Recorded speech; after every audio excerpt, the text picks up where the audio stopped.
Noriu jums visiems padėkoti, kad susirinkote ir kad informuojate kitus žmonės. Aš pasakysiu daug dalykų, kurie galbūt kai kuriuos iš jūsų supykdys, bet prašau, būkite kantrus, aš nesu jūsų priešas. Aš papasakosiu dalykų apie jūsų visuomenę, kurios galbūt žinote arba dar nežinote. Pirmiausia, norėčiau pasakyti, kad kalba, kurią naudojame, buvo sukurta prieš 1000 metų. Todėl beveik neįmanoma susikalbėti vieniems su kitais. Nors mes ir manome, kad susikalbame vieni su kitais, mes iš tikrųjų atkartojame kalbą, kuri yra labai nepakankama. Ką jūs pasakote žmogui, tai nueina į jo galvą ir išeina terminais, kurie atitinka jo bendruomenę. Jūs ne visada komunikuojate su žmonėmis. Taigi klausimas yra, ar mes galime išvystyti kalbą, kuri turi pastovią reikšmę. Na, jei jūs vis tiek nesuprantate, apie ką aš kalbu, kartais aš galiu jums pasakyti gero savaitgalio. Kodėl mes nesakome gero gyvenimo? Kodėl tik savaitgalio? Taigi mūsų kalba yra pasenusi. Ar įmanoma išvystyti kalbą, kuri nėra interpretacijos subjektas? Kai jūs skaitote Bibliją, jeigu taip, jie sako, Jėzus turėjo omenyje tai, kitas asmuo sako, oi ne, jis turėjo omenyje tai, trečias asmuo sako, jūs abu klystat, štai ką jis iš tikrųjų norėjo pasakyti. Taigi jūs turite liuteronus, 7 dienos adventistus, katalikus, todėl nes Biblija yra interpretacijos subjektas. Chemijos kalba, matematikos, mokslo, inžinerijos nėra interpretacijos subjektas. Kai chemikas parašo formulę, nesvarbu, kurioje šalyje jį atsidurtų, jį interpretuojama taip pat. Aš bandau jums pasakyti, kad įmanoma išvystyti kalbą, kuri nėra interpretacijos subjektas. Taigi mes iš tikrųjų kalbame vienas kitam, vietoj to, kad kalbėtume vienas su kitu. Tai pagrindinė problema. Todėl advokatai egzistuoja, jie gali paėmę kalbą formuoti, pertvarkyti, kaip jiem patogu, bet šitaip daryti negalima. Tie, kurie iš jūsų nori žinoti, kaip komunikuoti, yra knygos tokios kaip Science and Sanity, kurią parašė Albertas Kozipskis. Language and Thought in Action. Žodžių tironija parašyta Stuarto Chase'o. Jūs net nežinojot šito, bet žodžiai, kuriuos jūs naudojat, neturi komunikacinės vertės. Paimkime pavyzdžiui antroką, kai mokytojas sako, užduotį atlikai neteisingai. Tai nieko vaikui nesako. Pagalvokit, neteisingai, ką jums tai sako? Nieko. Arba kai mokytojas sako, tai ne tai, ką aš tau sakiau, tai nieko vaikui nepasako. Taigi didžioji dalis mūsų kalbos yra tuščia. Yra dar vienas nesąmoningas žodis, kuris vadinamas meilė. Nesupykit ant manęs, išklausykit. Daugumai iš mūsų nepatinka viskas, ką padarėme gyvenime. Padarėme klaidų, neteisingai kažką apkaltinome. Taigi kartais tavo paties elgesys tau labai patinka, kartais mažiau patinka, o kartais visiškai nepatinka. Taigi meilė yra nepastovus dalykas. Netgi kai jūs susitokėte su kuo nors, kartais pastebit, kad tas žmogus jums labai patinka, kartais mažiau, kartais kaip aš galėjau nusiristi iki šito. Taigi meilė yra nepastovus dalykas. Todėl mes ir nesuprantam, kas vyksta. Kartais vaikinas yra sąlygotas visuomenės, kad jam patiktų mergina su atitinkamom formom, bet jis susitokė su mergina su kitokiom formom ir visada žiūri į kitokias moterų konfiguracijas. Ir jūs sakytumėt, kas ne taip su tuo vaikinu? Nieko, jis buvo šitaip užaugintas.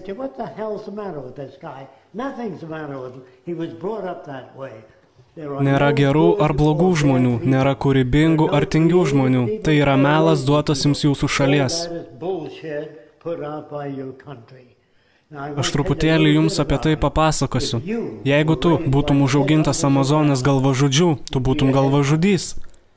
Ir jei aš tavęs paklausiu, ar tau neskauda širdies, kad tu turi 5 džiovintas galvas, jis atsakytų taip, mano brolis turi 20. Ar jis pamišęs? Ne, tai normalu jo kultūrai. Jeigu jūs būtumėt užaugintas senovės Romoje ir būtum krikščionių, romėnai tikėjo į daug skirtingų dievų. Ir tu ateini su vienu dievu, tu turėtum būti išprotėjęs. Taigi jie padeda tave į areną tarp daug išalkusių liūtų. Ir jie marina liūtus badu savaitę prieš, kad turėtų gerą renginį. Tada jie nurengia krikščionis, kad liūtai galėtų juos lengvai sudraskyti. Visa romėnų šeima ateidavo pasižiūrėti šeštadienį ir sekmadienį, kaip krikščionys sušeriami liūtams. Ir romėnų vaikai sakydavo, tėvelė, ar galėsime ir kitą savaitgalį ateiti pasižiūrėti, kaip krikščionys sušeriami liūtams. Jie elgsisi gerai, sūneli. Taigi, ar tie žmonės nesveiki? Ne, tai normalu jų kultūrai. Lygiai taip pat kaip ir pas mus vyrų kautynės bokse, kur žiūrime vyrus daužančius vienas kito galvą. Visi dalykai, kuriuos mes darome, yra kvaili ir jiems dar toli iki civilizacijos. Mes dar nesame civilizuoti, todėl ir turime kalėjimus, policiją, karą ir kitas problemas, kurias turim, bereikalingas žmonių kančias, nes žmonės dar nesupranta. Mokyklos nemokslino žmonių, jos moko jūs būti sistemos raikteliu. Jie moko jūs būti dailide, inžinieriu, architektu. Visa tai yra klaidingos kryptis. Jie turėtų jūs mokyti, kaip tapti apibendrintai mąstančiu, kaip suprasti praeities istoriją, kurios trūksta visose mūsų universitetuose. Jie bus pašalinti ateityje ir žmonės bus auginami tapti bendrai matančiais. Taigi jie supras žmogaus elgesį, supras, kas padaro žmogų tokį, koks jis yra. Taigi visi iš mūsų esame užauginti tikėti, kad yra įvairių natūrų žmonės, kas iš tikrųjų yra melas. Jie sako, kad japonai negali suvokti technologijų, kad japonai negali suprasti kai kurių dalykų, ar prakeikti lenkai skirti tik tam, kad darytų atitinkamus darbus. Kad prakeikti italai tik atneša mafiją į šią šalį. Ir visas šis pyktis atsirado iš pigios vergijos. Kai airiai atvyko į šią šalį, jie dirbo už pusę tiek, kiek dirbo amerikiečiai. Taigi jie sakydavo, atsikratykime tų prakeiktų airių, jie yra negeri. Jie pasimdavo jų darbus, todėl jie pykdavo ant jų. Per didžiąją depresiją gamyklos iškabindavo ženklus, kad reikia pagalbininkų. Labai daug žmonių išsirikiavo, kad tik gautų darbų. Ir normalus amerikietis, normalus reiškia visiškai bukas, sakydavo, atsikratykime tų prakeiktų svetimšalių, atsikratykime prakeiktų filipiniečių. Todėl nesikėlė grėsmę jų darbams, todėl jie taip darydavo. Rasinė diskriminacija yra dar iki šiol toleruojama, bet aš pasakysiu šitaip. Jei normalus Amerikos, ar Graikijos, ar Italijos kūdikis būtų užaugintas nacistinėje Vokietijoje ir ką te būtų matęs yra Heil Hitler, Deutschland über alles, jie būtų buvę naciais. Jei būtum užaugintas Amerikoje, taip, sere, aš amerikietis ir tuo didžiuojasi.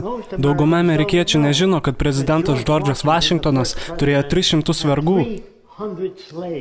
Šiandien jis būtų areštuotas iškart.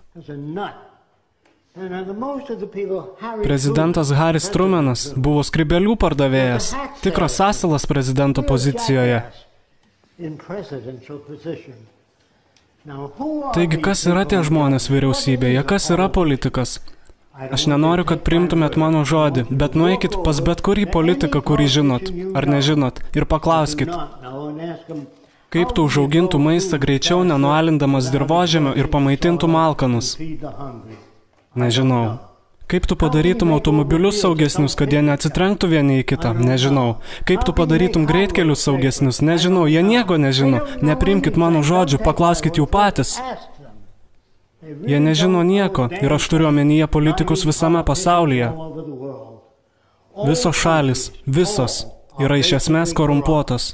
Jei jūs nesuprantat, ką aš sakau, iš kur jūs manot amerikiečiai gavo Ameriką? Manot, indėnai sakė, teikit, prisijunkit, pasimkite žemės, kiek norit? Ne, mes žudėme tūkstančius indėnų. Mes marinome badu 15 milijonų buivolų, kad indėnam būtų sunkiau kovoti. Ir buvo indėnų, kurie iš tikrųjų norėjo atgauti bent dalį žemių. Bet vyriausybė nusprendė, kad reikia atsikratyti tų agresyvių indėnų, kurie nepaklūsta tam, ko mes norim. Taigi jie pasiūlė $10 už kiekvieną nužudytą indėną. Ir atėjęs vaikinas sakydavo, aš ką tik nužudžiau 10 indėnų. Vyriausybė sakydavo, iš kur mums žinot, kad tu nemeluoji. Parnešk indėnų kūno dalis. Taigi jie nupjaudavo jiems skalpą. Amerikiečiai tai darydavo indėnams. Ir jie atneždavo 10 skalpų, kad iš vyriausybės pasimtų po $10. Nėra gerų amerikiečių, nėra gerų prancūzų, nėra gerų graikų. Visos valstybės yra korumpuotos. Jie sako, saulė niekad nesileidžia Anglijoje. Iš kur jūs manote, anglai gavo visas tas žemes? Jie atėmė jas, žudydami tūkstančių žmonių. Taigi, jei jums nepatinka gretimais jūsų gyvenantis vaikinas, jei tu šauni jį ir nepataikai per 1 centimetrą, tu nesi žudikas. Jei pataikai truputėlį tiksliau, tu žudikas. Taigi šiandien jie turi ginklų su lazeriniais spinduliais, kai jie ant tavęs išeina šoviniai. Jei nutaikai lazerį ne taip tiksliai, kulkos neišeina. Ginklai darosi vis sumanesni, kareiviai vis kvailesni. Jie yra žudimo mašinos. Mes treniruotume karius tapti problemų sprendėjais, siųstume juos atgal į mokyklą, kaip tu išspręsim nesutarimus tarp tautų, kaip tu pagerintum agrokultūrą, kaip kovosime prieš uraganus, širdies ligas. Tai yra tikrosios problemos, ne žudimai. Kai žudai žmonės ir bombarduoja miestus, pamastykite apie abortą. Žmonės sako, dievulėliau tai siaubinga, jie daro abortus, atima gyvybės. Jei tie žmonės būtų pilno proto, kai tu turi karą, tu žudai nešias moteris, vaikus, visus, kodėl jie nekovoja prieš karą, kodėl tik prieš abortą? Kažkas yra beprotiškai ne taip su visomis mūsų mokyklomis. Jie turi geriausią įrangą nei bet kada anksčiau universitetuose. Geriausia. Ir karai darosi vis baisesni. Atominė bomba nereiškia nieko palyginus su kobalto bomba. Ji nužudytų žymiai daugiau žmonių. Kiekvienas povandeninis laivas, aš kalbu apie Ameriką, nes tai vienintelė šalis, apie kurią turiu daugiausiai informacijos, ji turi 300 povandeninių laivų. Pasak jūrų laivyno, kiekvienas iš jų turi daugiau naikinančios galios, nei visi karai, kurie buvo istorija kartu sudėjus. Kaip susitvarkyti su tuo? Tada jie sako tokius dalykus, kaip būk geras, būk maloningas. Kaip tu gali būti maloningas? Sakykime, aš turiu įmonę ir parduodu viską 10 kartų greičiau nei tu, to pačio produkto. Jei aš pasidalinčiau tai su tavimi, aš prarasčiau konkurencinį pranašumą. Jei aš turiu patentus, aš atriboju žmonės visame pasaulyje daryti dalykus, kurie padaro gyvenimą geresnį.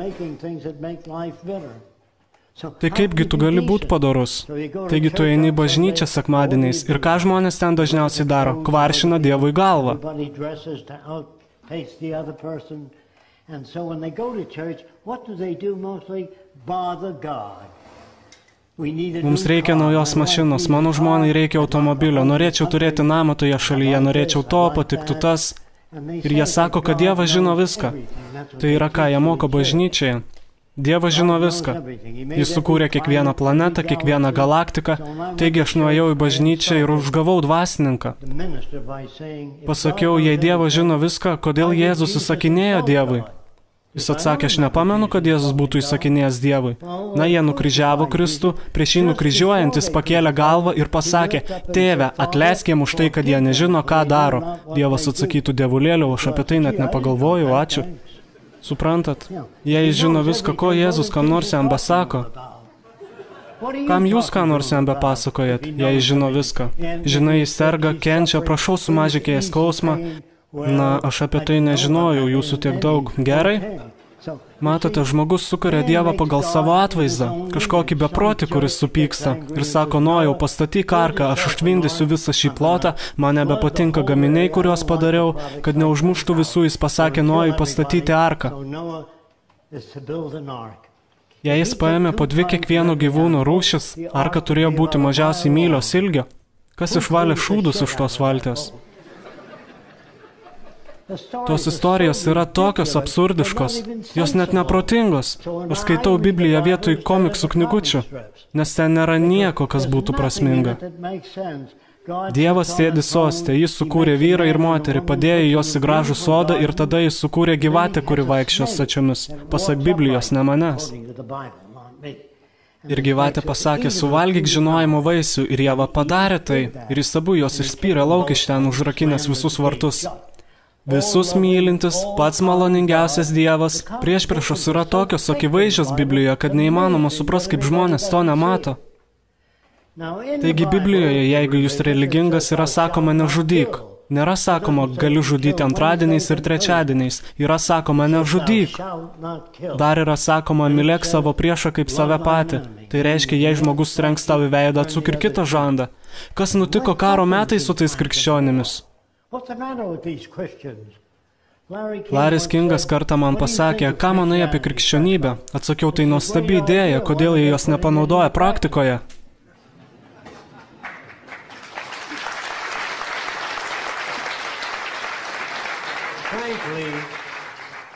Aš niekada nesutikau krikščionio, kurie atleidžia žmonėms, myli savo priešus, atsuka kitą žandą, kurie neturi jokių spinų ant savo durų, kai alkanas asmuo pasibeldžia, jie priima juos.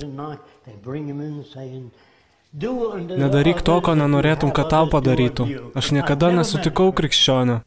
Neradau ne vieno, kur be būčiau nukeliavęs.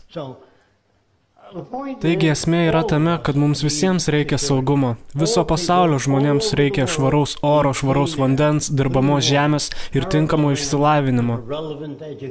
Ką reiškia tinkamo išsilavinimo? Studijuoti agrokultūrą, gamtą, kaip mes susieti su gamta, kaip mes susiję vieni su kitais.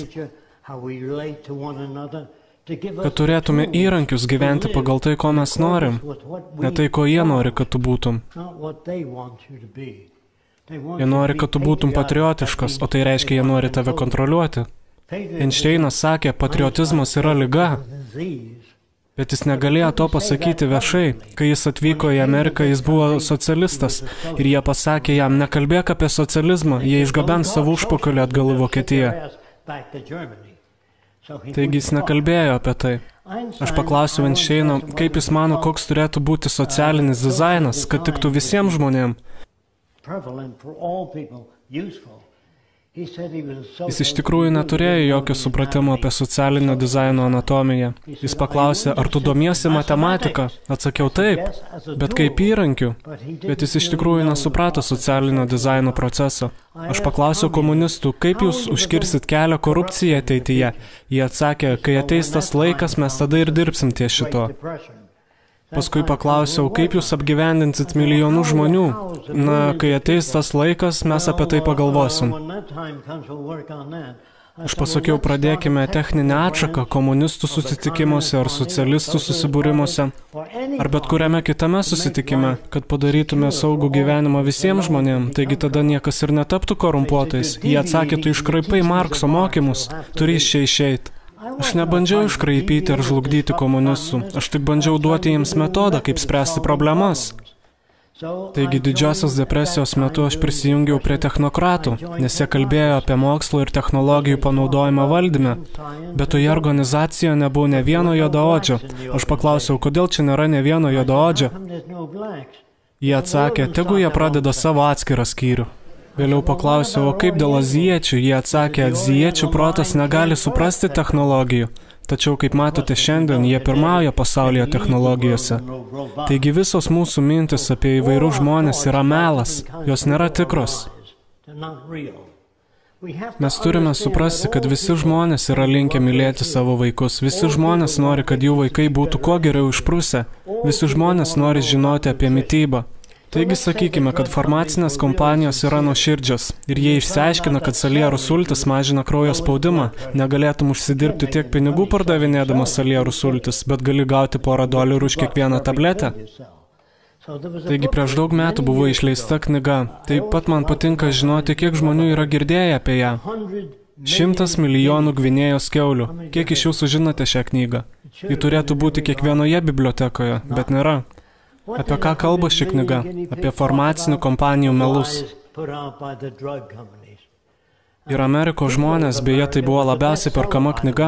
Ir Amerikos žmonės prieš daug metų pareikalavo, kad maisto ir veterinarijos tarnyba patikrintų teiginius apie farmacinės kompanijas.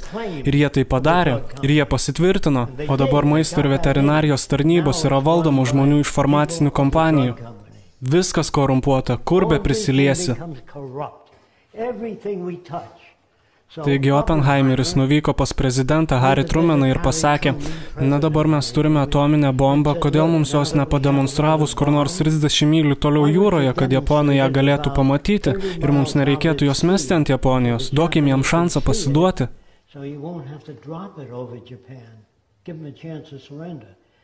Trumanas atsakė, nežinkis iš mano kabineto, nenoriu daugiau jūsų matyti. Ir jis numetė atominę bombą ant Hirošimos ir Nagasakio, nes jis buvo kvailys. Didžioji dalis prezidentų yra labai buki žmonės. Jie nieko neišmano apie ekologiją, visuomenės evoliuciją. Ir nėra buvę taip, kad kuris nors prezidentas būtų buvęs praplėtęs agrokultūros derlių, padaręs automobilius saugesnius ar lėktuvus saugesnius. Ką jie po velnių veikia? Kas jam davė tą darbą? Yra kažkas siaubingai netaip su mokslo institucijom. Žmonės Vašingtone, aš kalbu apie juos, tačiau manau, kad ir kitos šalis panašios. Žmonės Vašingtone turėtų žinoti daugiau apie žmonių elgesį, naujausias technologijas. Jie sako, jei nori laisvių, rašyk savo kongresmenui. Kodėl tu turi jam rašyti? Jis turėtų žinoti visus tos dalykus. Kai tu skrendi lėktuvu, tu neturi rašyti pilotui, tu skrendi tokiu kampu pusvalandį, išsitiesink. Jie žino savo sritį. Tas pats ir su vyriausybėmis. Jie turėtų žinoti viską apie moderniausias technologijas, žmonių elgesį. Kai uždarote žmogų į kalėjimą, tarkim, jis pavogė laikrodį, kuris kainuoja $115. Ir tai 4. kartas, kai jis padarė šį nusikaltimą. Taigi jūs uždarote jį į kalėjimą 7 metams. Tai yra velniškai daug laikrodžių, kuriuos jūs galėjote jam duoti. Pagalvokite apie viso šito kainą. Maitinimas, medicininė priežiūra 7 metus. Leiskite jam turėti tą laikrodį. Yra žymiai pigiau žmonėm duoti dalykus, kurių jiems reikia, vietoj to, kad nužudyti juos. Pamastykite apie žmogų, kuris uždarytas visam gyvenimui. Ar žinot, kiek tai kainuoja? Jie jaudinasi dėl fakto, kad jis bandė apvogti juvelyrikos parduotuvę, kurios kaina $300 ar $400. Visada yra pigiau pamaitinti žmonės. Ir nuėję į kalėjimą, aš galiu jūs užtikrinti, jie neišeina nei kiek geresni. Jie vadina jas pataisos institucijomis. Jie net nežino, kaip taisyti žmonės. Ten nėra žmonių, kurie būtų ištreniruoti šioje srityje. Vėliau turite krūvą žmonių, kurie vadinasi psichologais. Tikiuosi, šiandien jų čia nėra. Ir psichiatrai, kurie koreguoja jūs šiai supuvusiai kultūrai. Kaip jūs galite koreguoti žmonės šioje kultūroje, jei esi sveikas? Suprantat, ką turiu omenyje? Taigi netgi psichologai ir psichiatrai yra dalis šios kultūros. Tas pats su religija. Jėzui reikia pinigų. Jėzui nieko nereikia, Dievui nieko nereikia. Jie taip pat bando jums įrodyti, kad Dievas taip mylėjo pasaulį, kad paaukojo savo vienintelį sūnų. Remiantis Bibliją, sakoma, kad jie nukryžiavo Kristų, jis prisikėlė ir iškeliavo atgal į rojų. O kur tada auka? Pamastykite apie tai. Taigi mes nemastom apie ką skaitom, mes tiesiog skaitom ir paskui tauškiam. Ir kai mums kas nors pasako balsuoti už kažką, mes balsuojame už kažką, kas atitinka vertybės, kurios mums buvo išugdytos, kad būtų priimtinos. Taigi klausimų metu prašau, nebūkite mandagus. Jei aš pasakiau, ko jūs nesupratote, sakykite, aš nesupratau. Ir jei man nepavyks atsakyti jūsų klausimą, sakykite, tu neatsakėjai mano klausimą. Nebūkite mandagus. Klausimų metu mes nagrinėsime kai kurias idėjas ir aš noriu, kad jūs klaustumėte visų įmanomų klausimų, kurie jums kyla. Nepriimkit nieko, ką aš sakau. Aš nenoriu, kad jūs mane sektumėt, noriu, kad išklausytumėt mane. Ir jei jums tai atrodo prasminga, veikit. Jei jums patinka Vynus projektas, jei čia išėję nekalbėsite su kitais žmonėmis apie tai, nieko ir neįvyks. Jei jums patinka, už ką mes stovime, tai nėra tobula, tačiau tai yra žymiai geriau nei visuomenė, kurioje gyvenate šiandien, nes viskas visada gali gerėti toliau. Nėra galutinės ribos. Žmonės mano, kad aš utopistas, kad aš galiu sukurti geriausią pasaulį, koks tik įmanomas. Aš taip nemanau. Netgi jei aš suprojektuosiu miestą, kuris veikia, tas miestas būtų tramdomieji marškiniai vaikam ateityje. Jie projektuos savo miestus. Jeigu jūs padarytumėt mano statulą ir padėtumėt ją mieste, tai laiko žmonės atgal. Jei nori judėti pirmin, turi žiūrėti į dalykus, išbandyti, pagerinti ir judėti toliau. Istorija yra labai skurdi, nelabai ką iš jos pasimokai. Jei studijuoji istoriją išimtinai, neišeitum su naujomis idėjomis, mes norime judėti toliau. Nėra tokio dalyko kaip utopija. Kiekvienas miestas, kurį aš suprojektavau, yra geriausias tokį, kokį žinau šiuo metu. Laikui bėgant išmoksti daugiau ir miestai keičiasi. Niekas negali būti šaldyta ir laikoma tokiu būdu. Viskas keičiasi, nėra galutinės ribos. Tai kas nutiko su rojumi? Jis pastovus. Viskas vyksta taip pat. Pasvarstykite tai, jei nukeliautumėte į rojų ir pažiūrėtumėte į apačią, pamatytumėte alkstančius vaikus Afrikoje, karą žemėje, ar rojus būtų jums rami vieta? Neabejotinai ne. Buvo angelų, kurie nusigręžė nuo Dievo, taigi jis išspyrė juos visus lauk. Juos vadina puolusiais angelais. Jei jis neturi taikos ten, kaip po velnių ją turėsi čia. Jei skaitote Bibliją, būkite negailestingai sąžiningi.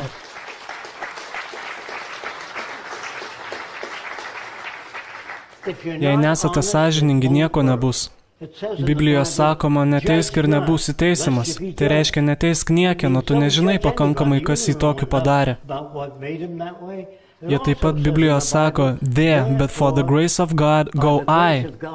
Tai yra visi tie, kurios matote invalido vežimėlyje, aklus. Mums visiems taip gali nutikti, tačiau jie nežino, ką daryti apie tai. 1927 metais aš atėjau su maža idėja, kurią aš supratau per šikšnosparnius. Šikšnosparniai gali skraidyti naktį ir niekur neatsitrenkti. Kaip jie tai padaro? Garsu. Taigi aš padariau mažus prietaisus, kurie užsideda ant žmogaus ausų ir generuoja garso bangas. Taigi tu gali girdėti duris, nors esi aklas, gali girdėti objektus prieš save, atsimušant garsų į jį. Taigi mes galim pagaminti šios dalykus miestuose ir akliem žmonėm nebereikės tos baltos lazdelės ar šuns ar dar kažko. Tuo tarpu mes dirbtume ties dirbtinėmis regėjimo sistemomis. Aš manau, kad žmogus gali išspręsti bet kurią problemą. Jei nesuprantat, aš nesilaikau Vokietijos šį kartą, kai kurie žmonės mano, kad tai darau. Mes pastatėme užtvarą, kad užkirstume kelią vokiečiams, kad jie neimtų kaučiuko, bet jie turėjo pakankamai technikų, kad pagamintų sintetinį kaučiuką. Jie viską pasigamino patys. Supraskit, aš nenoriu matyti mokslą ar techniką perimančią valdymą. Ką aš noriu matyti, tai problemos pavedimas technologijoms. Tokius kaip agrokultūrinės.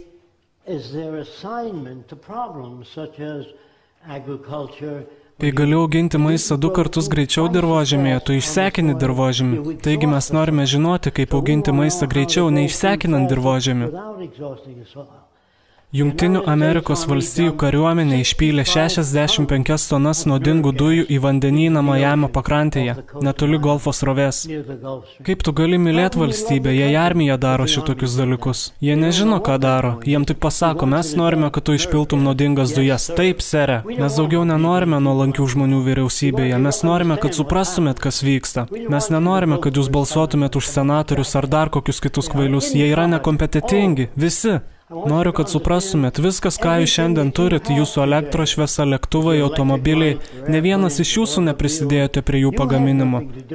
Jūs turite juos tik dėl to, kad gimėte šalyje, kuri turi tokias technologijas. Jūs gavote tai už nieką. Nemanau, kad kuris nors iš jūsų dirbo ties elektrošviesa, radija ar televizijos įranga. Taigi jūs gavote tai už nieką. Ar tai jūs skaudina? Aišku, ne. Kai kurie sako, aš nenoriu duoti žmonėm dalykų už nieką, o tu? Vienas vaikinas man tai pasakė Princetono universitete. Fresko, tu nori duoti žmonėms dalykus už nieką. Taigi aš pasakiau, ar tu moki už savo mokslus koledže? Atsakė, ne, mano tėvelis tai daro. Pasakiau, ar tave tai skaudina? Tas vaikinas vis tiek negalėjo patikėti, kad galima žmonėms duoti dalykus už nieką. Taigi aš jam pasakiau, na kaip aš suprantu, tavo tėtis yra pasiturintis ir kai jis mirs, tu nori, kad visi jo pinigai būtų paaukoti širdies ligų fondus ir vėžio fondus, bet tik ne tau, nes tu netiki, kad kas nors turėtų gauti dalykus už nieką. Jis atsakė, na dabar palauk minutėlę. Visi nori gauti dalykus už nieką. Jūs turite žemę už nieką, gimėte čia, nuostabios jūros ir jų rifai, gražus debesis.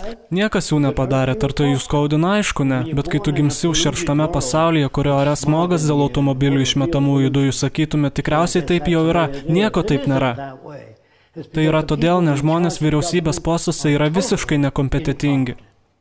Taigi, ko jūs iš tikrųjų norite, yra laisvas pasaulis, laisvas nuo naštos, skausmo, kalėjimų, policijos, nusikaltimų. Ar mes galime tai padaryti? Bažnyčia bandė tai padaryti daugybę metų, bet jie nežino kaip. Jie neturi nemenkiausio supratimo. Jie sako, būk malonus, būk geras. Kaip tai padarysi? Taigi aš norėjau, kad mano vaikai, turėjau 2, norėjau juos išmokyti skaityti. Taigi aš jiem niekada nepasakojau, kaip reikia skaityti. Aš atsiverčiau knygą vakarį ir skaitydamas jiems lovoje skaičiau apie dalykus, kurie vaikams įdomus. Tai buvo su mano sūnum. Aš jam skaičiau apie dinozaurus. Ir ten rašė, kai 2 dinozaurai susitiko, sūnus pradėjo žiovaut. Aš pasakiau, šiam vakarui užteks ir užverčiau knygą. Jis paklausė, kas nutiko, kai dinozaurai susitiko. Atsakiau, jei išmoksi skaityti, išsiaiškinsi pats. Taigi aš jam daviau priežastį norėti skaityti. Nemokykite jų tiesiog skaityti. Duokite jiems priežastį, kad jie norėtų mokytis matematikos. Mokytojai moko skaityti. Dikis vaikščio su savo avelėmis. Bevaikšinėdamas jis sutiko karvę. Mumu, pasakė karvė. Kas čia per mėšlas? Ir jie turi Amerikoje, nežinau kiek jų turite čia, turi Mickey Mouse klubus.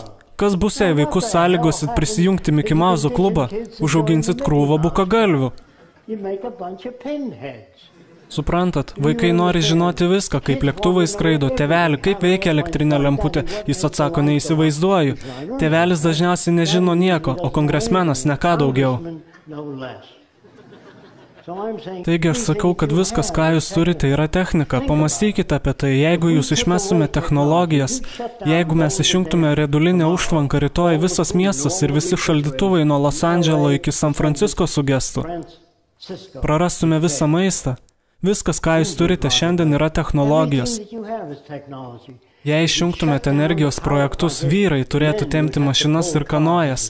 Jie darydavo tai Volgos upėje, jie turėdavo tempti krovinius. Vyrai, vergai, buvo plakami rykščiam, kad tai darytų. Vergovė buvo normalu senais laikais ir karaliai jautėsi, kad jie yra atsiųsti čia, kad valdytų žmonės. Žmonės mano pozicijoje mano, kad jie čia padėti tam, kad padarytume pasaulį geresnę vietą. Dieviškoji išmintis veda juos.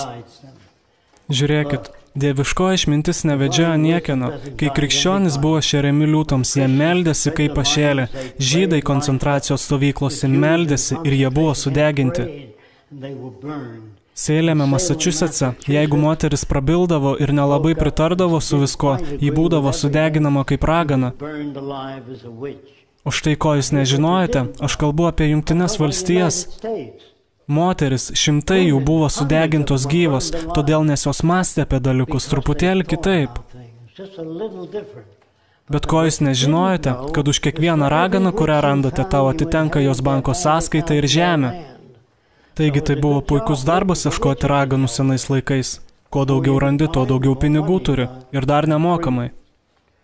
Taigi jūs turite pasaulį, kuris nesveikesnis negu nesveikas. Kai aš tai sakau tikrąją to žodžio prasme. Aš sakau, kad pasaulis, kuriame gyvenate, buvo sudarytas labai kvailų žmonių, įskaitant ir kariuomenę. Pentagonas Vašingtone mano, kad jie čia yra tam, kad gintų šalį. Ką koks nors žmogus sugalvoja, kitas gali sugalvoti aplink. Tu negali apsaugoti savęs. Jūs manote, kad eidami į oro uostą padedate bagažą, jie jį peršviečia ir jūs tada saugus. Aš galiu suprojektuoti aprangą, kuri išleidžia nuodingas dujas. Yra kitų būdų sugalvoti aplinkui, tai ką kitas žmogus sugalvoja. Aišku, aš to nedaryčiau, aš nedirbčiau ties ginklais. Kai aš buvau pašauktas į armiją, pirmiausias dalykas, kurie manęs paklausė, Fresko, ar tu galėtum pagaminti bombą, kuris sprogtų į šonus vietoj to, kad sprogtų kildama aukštyn. Atsakiau, neturi nemenkiausio supratimo, kaip tai padaryti. Žmonės nėra išprusę dar, jiems nederėtų turėti masinio naikinimo ginklų, jie nemoka jais naudotis, jie turėtų turėti technologijas, kurios gerina visų žmonių gyvenimą. Tai yra, ką religija bandė padaryti. Aš sakyčiau, kad Vynus projektas yra arčiausias dalykas, ką galite vadinti žmonijos brolybę. Taigi aš norėčiau truputėlį papasakoti jums apie žmones. Jei jūs būtumėt auginamas nacistinėje Vokietijoje nuo tada, kai buvot kūdikis ir nebūtumėt nieko daugiau matęs, sakytumėt Heil Hitler, jei būtumėt užauginti Prancūzijoje, Lietuva Fel, jūsų veido išraiškos viskas. Jei būtumėt užaugintas Pietinėje Amerikoje, kalbėtumėt su pietietišku akcentu. Jei sakyčiau, baik šitaip kalbėti, tu negalėtum. Galbūt sakytumėt I'm gonna get me a nigga and I'm gonna kick his ass. Ar tai tu kalbi, ar tai aplinka paveikia tave? Jei paimtumėt normalų berniuką ir augintumėt jį tarp 6 ar 10 labai moteriškų moterų, moteris kalba skirtingai nei vyrai. Jos sudina rankas labai daug ir veido išraiškos, labiau negu tai darau dabar aš. Taigi, jeigu tu augtum taip, berniukas judėtų lygiai taip pat kaip moteris. Jei augtumėt Italijoje, sakytumėt, come on, eat, it's a good food. Matot, netgi tai yra aplinkos atspindys. Jei būtumėt užaugintas Vokietijoje ir vėl, Deutschland oba alles. Jei būtumėt užaugintas bet kurioje kitoje šalyje, sakytumėt, kad žinot, kur asmuo buvo augintas, iš to kaip išneka. How are you, mate? Žinot, iš kur šis vaikinas atėjęs iš Australijos? How are you, mate?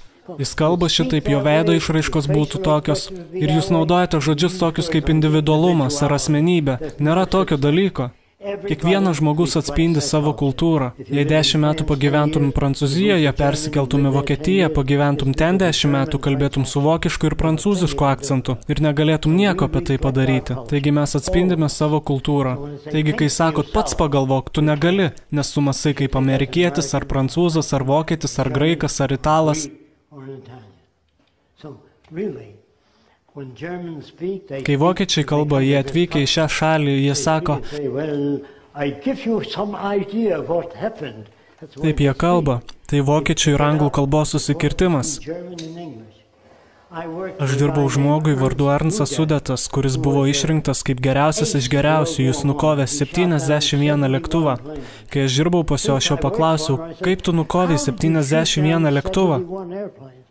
Jei jis nušautų 5 ar 6, tai įmanoma, bet kaip jam pavyko nušauti 71? Jis atsakė, tai buvo labai lengva, Fresko. Aš nuskridau virš eskadrono ir žiūrėjau naujoko, blogo piloto. Ir tada jį nudėdavau. Ar jis geras žmogus? Ar jis mielas? Ar jis žmogiškas? Tas pats ir su Edžiu Rickenbackeriu. Jie visada nuskrisdavo virš eskadronų ir žiūrėdavo vaikinų, kurie negali skristi labai gerai ir tada juos nušaudavo. Tai jums duoda daugybę medalių, daugybę X ant fiuzelažo. Kai jūs esate užauginti, kur daugybė žmonių eina į bažnyčią, kur sakome nužudyk, taigi būdavo labai sunku pasiimti žmonės į armiją. Taigi jie tada duodavo japonams ir Kinijos amerikiečiams filmus. Filmas buvo padarytas Franko Capro pavadinimu Kodėl mes kovojame. Ir ten buvo rodoma, kaip japonai prievartauja moteris. Ir sąrašas į armiją pasipildė 75%. Tu turi išmokyti neapykantos, kad turėtum karą kaip veikiančią sistemą. Ir karininkai, kai bebūtų gaila, po 10 metų, tai jiems yra pats įdomiausias laikas jų gyvenime. Jie vėl susirenka Amerikos legionas ir kalbasi apie dienas, kai šaudė tuos prakeiktus nenaudėlius. Ir vokiečiai buvo vadinami prakeiktaisiais, tai mes iššaudėm juos taip pat.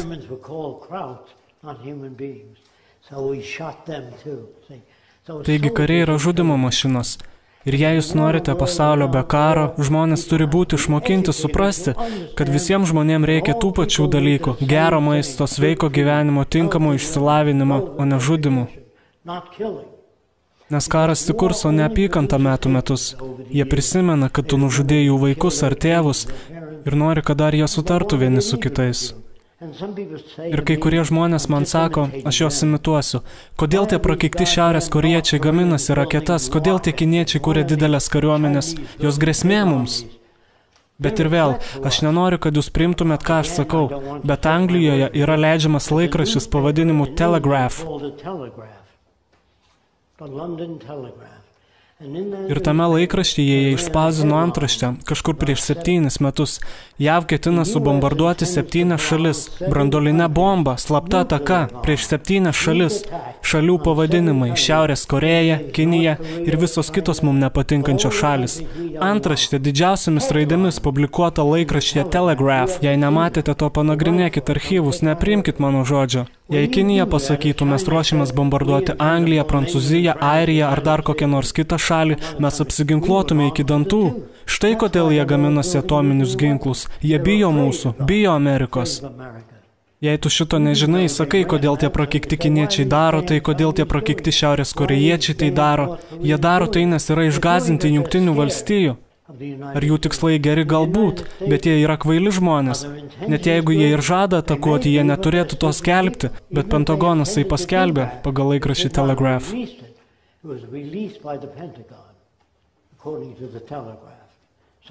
Taigi, štai priežastis. Žmogus elgiasi taip, kaip jis yra sąlygojamas. Jie valdo žinias ir nerodo dalykų, kurių tau nereikia žinoti. Kaip ir evoliucijos teorija buvo slepiama labai ilgą laiką. Ir visose Amerikos dalyse, daugumoje jų, yra patrankos, karo tankai, karo lėktuvai. Ten turėtų būti statulo žmonių, kurie padidino maisto atsargas, padarė nuostabius pasikeitimus medicinoje. Plaukite rankas, išlaikykite švarą. Jie skrosdavo lavonus ir iškart po to eidavo padėti moteriai pagimdyti, taigi moteris dažnai mirdavo nuo karščiavimo gimdydamos. Tai buvo todėl, nes daktarai niekada padarę skrodimo nenusiplaudavo rankų ir daktaras, kuris pasakė, kad reikia nusiplauti rankas, buvo išmestas lauk iš darbo, nes jis pasakė nusiplauti rankas. Suprantat, kas tu per vienas, kad įsakinėtum, ką man daryti. Taigi prieš tai, kas buvo nauja, visada buvo kovojama moterų teisės, vaikų vergyje, jie išnaudodavo vaikus fabrikuose. Žinoma, tai dar buvo, kai jūs net nebuvot gimę, bet žmonės susivienijo, kad pasimtų vaikus atgal iš tų fabrikų, todėl mėtydavo jį akmenis. Kai kovojo už moterų teisės, tas pats jie mėtė akmenis. Žinot, ką dar prisigalvosiu, kokios dar moterų teisės? Juk moteris tinkamos tik 2 dalykam, taigi jie turėdavo nuomonės apie moteris. Žinot, moteris negali mokytis, būti architektėmis, inžinierėmis, moteris tinkamos tik prižiūrėti kūdikius ir gaminti maistą vyrui. Visa tai yra mėšlas, kuris jau po truputį išnyksta. Bet kiekvienas progreso sprindis buvo su kovomis. Atminkite tai, niekas neateina lengvai. Žmonės dabar rašo straipsnius apie Vynus projektą, nes dabar mes geriau žinomi. Jie sako, Fresko gauna pinigų iš Vatikano, ar iš Rothschildų šeimos, ar bankinių institucijų. Aš beveik iš vis neturiu pinigų. Jie sako, Fresko turi 2 Mercedesus, aš net neturiu mašinos. Taigi, kaip bebūtų, jie skleis visokius gandus, kad tik išsilaikytų valdžioje. Ir tai yra prieš ką jūs priešinatės. Kai darai kažką naujo, vietoj to, kad žmonės sakytų, žinai, mane sudomino, apie ką tu kalbi, leisk man apie tai pamastyti. Žinot, jie pasiunta ant jūsų, nes tu pajudini jų šiltą kėdę. Štai kaip yra. Prieš akis mūsų laukia sunkus darbas, visų mūsų. Jeigu jūs norite gyventi pasaulyje be karo, nepritekliaus, bedarbystės, bado, žmonių kančių, jūs turite kalbėti su kitais žmonėmis. Jei nieko nedarysite, galiu jūs užtikrinti, nieko ir nebus. Taigi, manau, galime pradėti laiką klausimams. Roksana ir aš atsakinėsime į bet kurio iš jūsų klausimus. Ačiū dar kartą.